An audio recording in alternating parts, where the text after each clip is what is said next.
Bienvenidos y bienvenidas a otra reunión de clase de Política Internacional Contemporánea.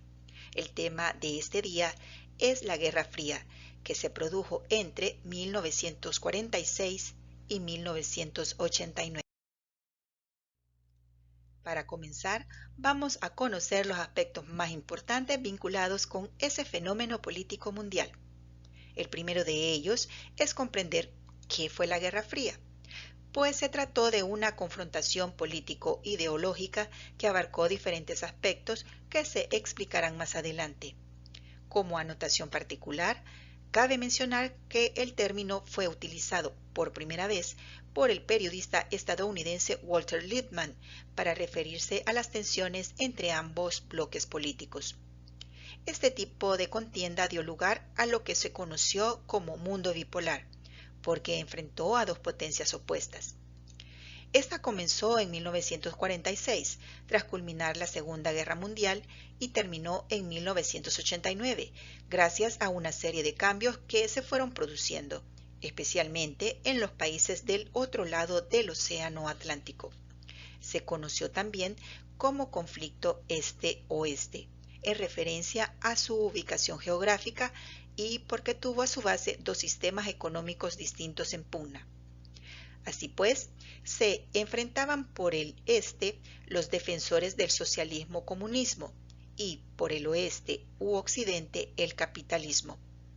No obstante, aunque uno y otro bando contaba con el respaldo de otros estados, también muchos países optaron por no vincularse y por ello surgió el movimiento de los países no alineados, que prefirieron conservar una posición neutral.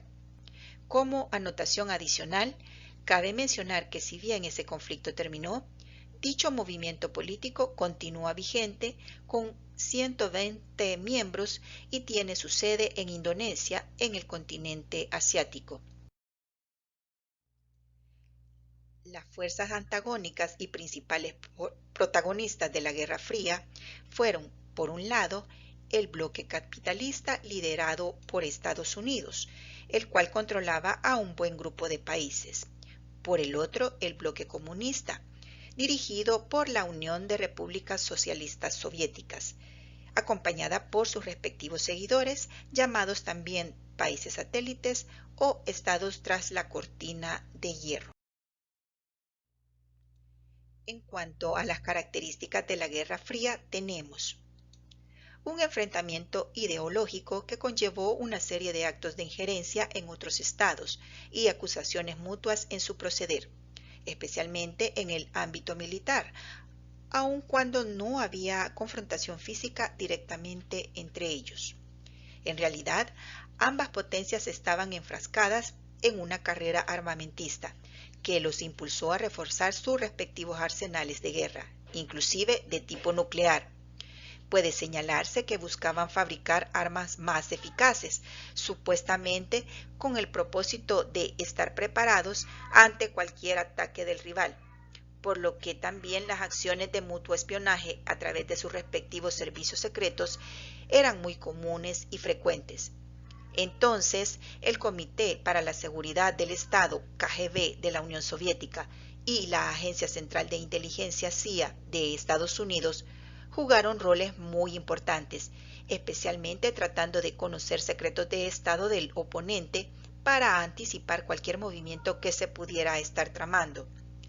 Pero la rivalidad no se limitó a lo político-ideológico o a las estrategias militares, sino que también se trasladó a la creación de nuevas tecnologías, la búsqueda de la conquista del espacio sideral e incluso hasta el deporte, ámbito en el que sobresalen los boicots que el bloque capitalista hiciera a los Juegos Olímpicos de Moscú en 1980 y, en correspondencia, los países socialcomunistas se abstuvieron de acudir a los Juegos Olímpicos de Los Ángeles 4 años después.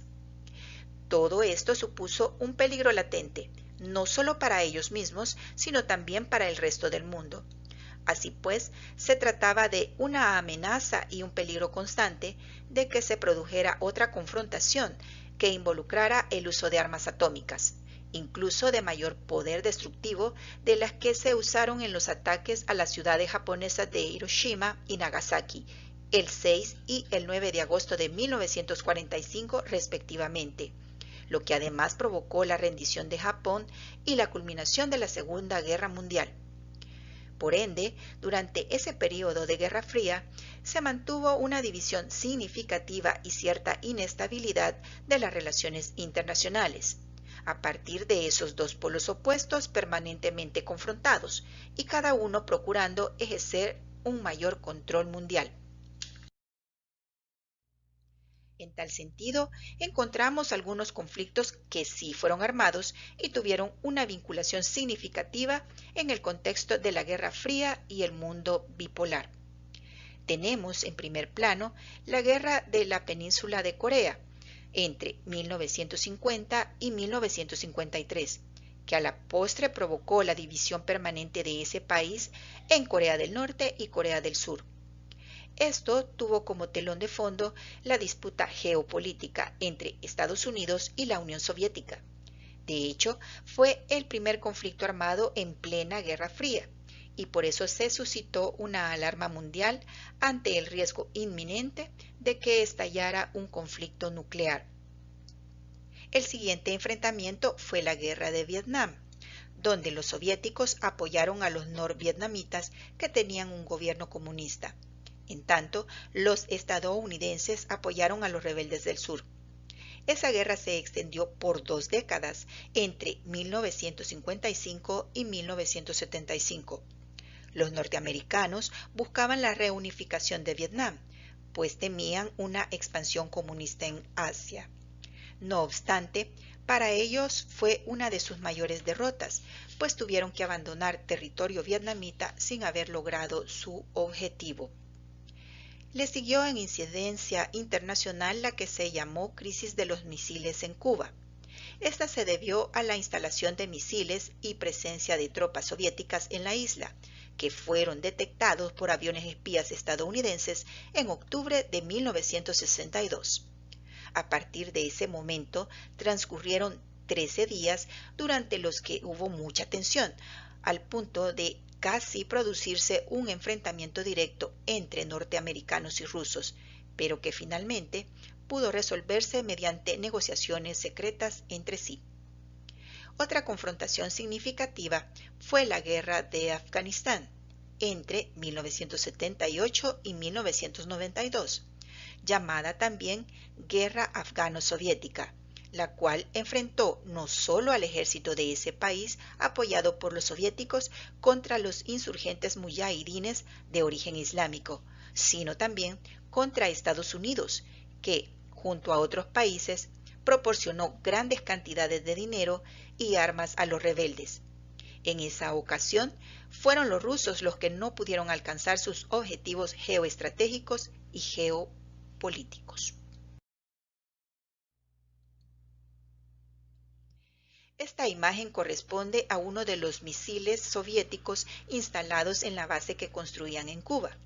Eran misiles de mediano alcance, y de ahí que los estadounidenses consideraron el asunto como una provocación y una amenaza militar hacia ellos, dada la cercanía de la isla con respecto a territorio norteamericano.